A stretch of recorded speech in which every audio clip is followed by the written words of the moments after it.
Hey, to whoever's watching this, probably the top laner for my Supernovas team, but I just wanted to do a quick little showcase of a game I just played as Camille into Kale. So this elo's about D4, D3. I obviously have Chaz, who's a OPL player, so it's a bit, a bit favored towards us, and I have Pengo, who's a GM ADC as well, so the game is pretty much doomed from champ select for them, but I think it's still important to look at how I play this lane and how the Kale could have played it better and how I punish Kale for not understanding lane wave manipulation and as a result having to play safe because of the jungler and then giving a kill and basically losing the lane pretty quickly. So as we play through here, Kale should be... I'll turn it down slightly actually. So what Kale should be doing is trying to get the wave pushing towards her, because the issue with Kale is that she has a very weak early game. Even at level 6 when she becomes ranged, she still struggles against champions like Camille, who can continuously jump on her and sort of combo her and do a lot of damage and punish her for micro mistakes. So the idea is to get this wave to freeze around here and push and just be stuck here. Or get the wave to crash and then try and equalize the wave by pulling it out. But the issue that Kale's doing here is that her wave manipulation is bad. So you've got 3 melee creeps and 5 range creeps versus 3 melee, so 2 melees and 5 ranged. So I'm already ahead, and my minions are starting to have less health than his creeps. So he really needs to either shove and ward, so shove this wave and then ward here and then be prepared for set, or just reset maybe. He's sitting on about, hang on, we'll see. Yeah, so 100, 200, around 250, 300. Does he have free boots? No, he doesn't. So he might have to back for boots and just pray that the wave crashes, or he needs to hard shove. So as you'll see here, he does get the level 2. So he gets level 2 here. So I'm waiting one more minion, I think. Let's see, 4 range, 3 melee. Yeah, so I'm waiting 2 more minions actually, 1 ranged and 1 melee to hit level 2. So so what he does here is he walks up and autos me. And then he continues to just let me trade. So I end up getting a good trade here by being down a level. And as you can see, it's 3 melee creeps and 3 range versus 2 melee and 2 range. So I've already got the minion advantage. And I've won the trade, so he can't walk up anymore. And the wave's going to push towards me, because his wave's coming. But the wave's going to hit here. Or at least if the melee lives. So I hit level 2 here. So, do you see the issue? 5 minions against 3. And it's a melee and 2 ranged versus 2 melee and 3 ranged. So, what's happening is, he's fucked his wave. Because he can't walk here, because I've hit level 2, and he's going to assume I've took hookshot. So he can't walk anywhere near these walls. And his wave is here, and he's level 2. So all you can do is really farm with E. But farming with E leaves him open for me to kill him. And as you'll see, my jungler heads up. So the way I positioned here implies that I'm either looking to kill him and use flash hookshot, or my jungler's here, which he is. So he doesn't know, obviously, that my jungler's here. But it's pretty much assumed knowledge, right? Because the wave's here, and his jungler's over here, so his jungler's cleared red, raptors, wolves, blue.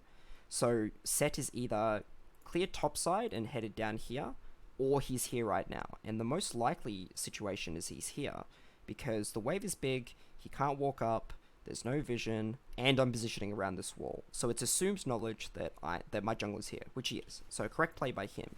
But what my jungler being here does, and the way I'm positioning, is that he can't walk up for this.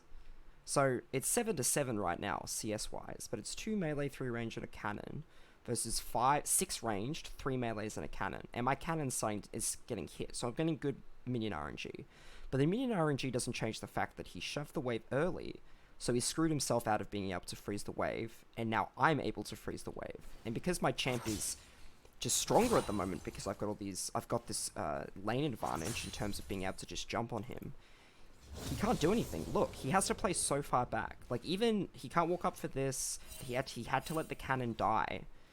And like, I'm surprised here, right? I'll turn this off. I'm surprised here because if I was greeting, right, I would go for this cannon, and then I would die, because Set's there. But he's making the correct decision to just let all these minions die. But just because it's the correct decision doesn't mean it's a good play, because he's initially just already screwed his wave. So look, he tries to Q that, but it does like 50 damage base, so look at where my wave is.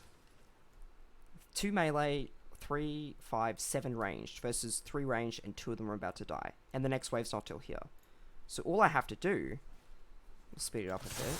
So he's still not allowed to walk up, because he still doesn't know where my jungler is. All I have to do is walk up and freeze the wave. See, look, he can't back because he's only sitting on 300 gold, so he's backing for boots at absolute best.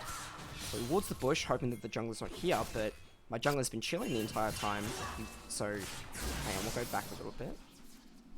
So I haven't made it too obvious that my jungler's here. Like, it's assumed knowledge that the jungler's left, but he stays because the wave's frozen, and he's not willing to give it. But then his mistake is he walks this close to the wall. Look how close to the wall he is. And he still doesn't know that the jungler's here, because he warded down here.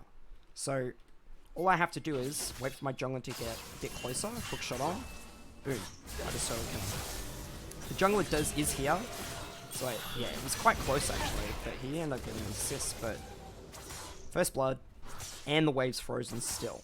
So I'm now up 10 CS in the first 4 minutes, and all I have to do is pop a biscuit.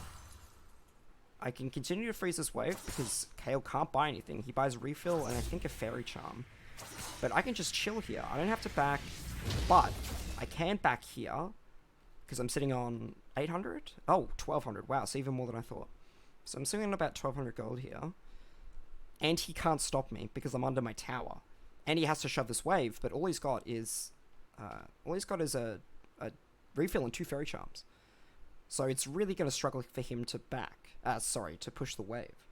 So what I'm going to do is I'm going to back and then TP to one of these minions if I have time, and then just pull the wave again, because as the longer I keep this frozen, the worse it is for him.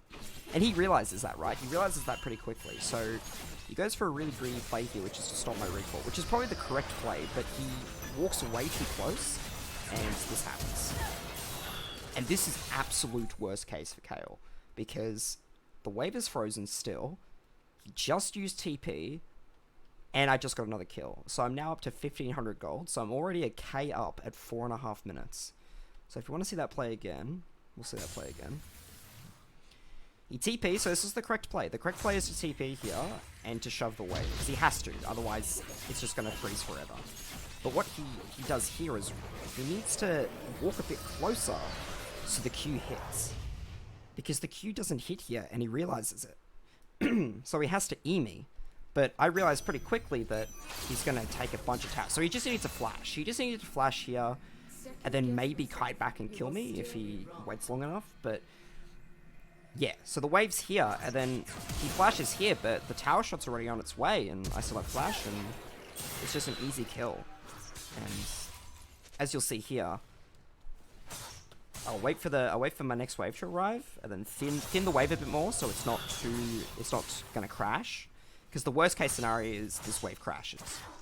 So I want to freeze this as long as possible. This minion running in, not too bad, because you need at least 4 minions for it to continue freezing. So here, it's probably gonna break. The freeze is gonna break here.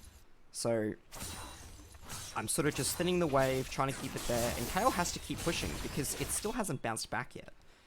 Because the minion wave is still even. So he wants it to bounce back. He wants it to crash so it can bounce back, and then when it gets to here, he's going to look to freeze, because I can't really engage him under the tower. But he's just not able to, because even though he has a back on me, I'm up 20 CS, and I'm still stronger, because all he's got is double fairy charm refill pot. So all I have to do, hang on, there we go, is just keep doing this. And then I can slow push the wave, and if my jungler was here, this is fine, like, I should have... But if my jungler was here, he's screwed. Because the wave's crashing, I'm level 6, we just juggle aggro and he's dead. So I actually mess up here. I go for the kill, but I didn't move back far enough for my W to hit, and I should have just ulted straight away. But yeah, he gets just not low enough, and he's able to pick up some free minions here, so he picks up a shutdown, but look at my back. My back is Sheen, Scepter, and you'll see in a bit, Dagger. So even though he got the shutdown, I'm still up 800 gold, and I'm still up 30 CS. He gets a bit of it back here, but I just TP back to keep the wave, to get the wave to crash back. So yeah, I can just do something like this. I can keep poking him. And then you'll see the play here. Because even though Shaco's top, it's assumed knowledge that Shaco's top here. Because he can't be bot, because the bot wave's gone, and mid's crashing. Chaz shows up. And we kind of just do this for a bit. Because there's nothing they can do. Kayle has ult, so we need to play it a bit slow. So I'm trying to bait out the Kayle ult, basically. So they didn't use the Kayle ult here, because Chaz missed the EQ, so Kayle's doing well to hold it. But still up 30 CS, and then I just hold it here, and it's simple. Let's go back, W, Chaz kills Shaco, because he has to walk away. And then we just sort of slowly whittle him down so we don't tank out the tower too much. I get the passive proc, tank the tower shot, and it's basically GG. There's really nothing she can do in this situation. Because I'm up 30 CS, and now it's playing. And then Vlad ends up killing him here. He flash ignites, but Chaz gets the return, and then shoves the wave. So, it's pretty doomed for him here. And so this is the next point I want to touch on. A jungler understanding what to do in this situation. Because, as you can see, top is up. Ezreal Nami's beating Jinx Lulu. And LeBlanc is already up on Vlad. It's about even in terms of like items. Vlad's got his 20% CDR, so he's pretty much set. But the only gankable lane really is top. Top has no ult, no flash. Bot has Lulu, and their bot lane is pretty far ahead, so he doesn't need to gank this. So he does the correct play here, which is to take Rift, because Shaco just died, so he's probably going to go bot side, and he just showed on bot, so it's the correct play. And he wants to continue snowballing top and keeping Kayle behind, because Kayle is just screwed here. So I ping early, because I want to show that my jungler that this is the play I want to make. And the wave's pushing. The wave has to push here, because the minions are meeting first, so they're doing damage first. So there's already 3 range creeps wailing on this next wave. Oh, Shaco died to Gromp. That's hilarious. So I just hide here. I get the W. I ult again. We know he doesn't have flash. We know he doesn't have ult. And we just kill him. And then we can drop the rift straight away. I shove the wave as best I can. I walk up for the plates. We get the plates. We get the 4th plate here, just at the end. And then we continue shoving. And I ping to my jungler that I want him to go here, because Kayle's on her way back. We don't know if she doesn't have flash or not. It's assumed that she might, but she definitely doesn't have ult. It's a very high cooldown early on. So, shoving the wave, I ping that I want set to wait over here while Kayle comes. Kayle's not prepared for it because, you know, she's suffered enough. She kind of just wants to go to the wave. We get her out of tower range. She flashes on tower range, which is a good play, but we're just so much stronger than her that it's just never going to work, and we just kill her. And she still doesn't have TP, so she's now down 2.5k gold at 10 minutes. And it's so difficult for her to do anything here, and this is just the icing on the cake. We just chill until Kayle shows up, because we know, and I'm letting the minions die, so this is an important thing actually that I'll touch on.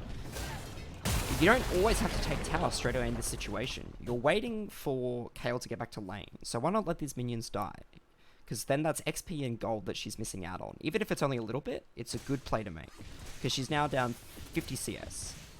So I'm kind of just waiting to take the tower, I clear the next wave, and even though set backs, I know I'm still strong. I have Sheen, Stinger, Scepter, so I'm basically just waiting for her to show again. I pink the bush, but there's a ward there, but it doesn't matter. I just keep hitting her, and then just chunk her down, and she doesn't know how low my E cooldown is, so I just walk back, miss the E, but it doesn't really matter. I just ult to dodge the ults. It's a close one, but I end up getting her in the end. And the lead continues. It's now up to about 60 CS once I get this wave, and this wave is going to crash. So she has to use, I think she ends up using TP here. No. So yeah, this big wave just crashed, I'm up 60 CS, and I'm up nearly 4k gold, so about 3.6, so I have Triforce on this back. So the main sort of takeaways from this is you want to know what your champion does in a certain matchup and what you want to achieve. So if we go all the way back here, this isn't what Kayle wants. Kayle doesn't want a wave that's slow pushing towards her enemy laner. She wants a wave that slow pushes towards her and she just gives a bit of XP and it gives a bit of gold for it to push back. Because otherwise something like this happens, where the wave gets frozen, I'm able to push it towards my tower, and she has to play here, when ideally she wants to play here, so she can't get ganked, and she can't get jumped by me without me taking tower. The other main takeaway is pushing your advantage when you know you're ahead. So even though I died right here, because I underestimated how much damage I did and how much damage she did, over here, my mid laner comes because he's pushed the wave in, and he can get an easy gank off. And then my set comes, hang on, right about here, because there's nothing else to achieve on the map, and if Camille continues to get ahead, Kayle is never going to be relevant in the game. So as a jungler, you need to understand what the strong lane is, and what the most volatile lane is. So this has already reached the point where it's just so disgustingly volatile that Kayle is down 1.4k gold and 30 CS at 8 minutes.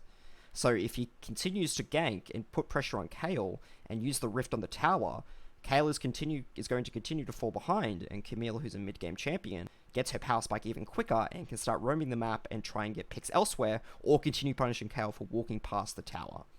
So yeah, I hope this one helped out. Catch you, I suppose.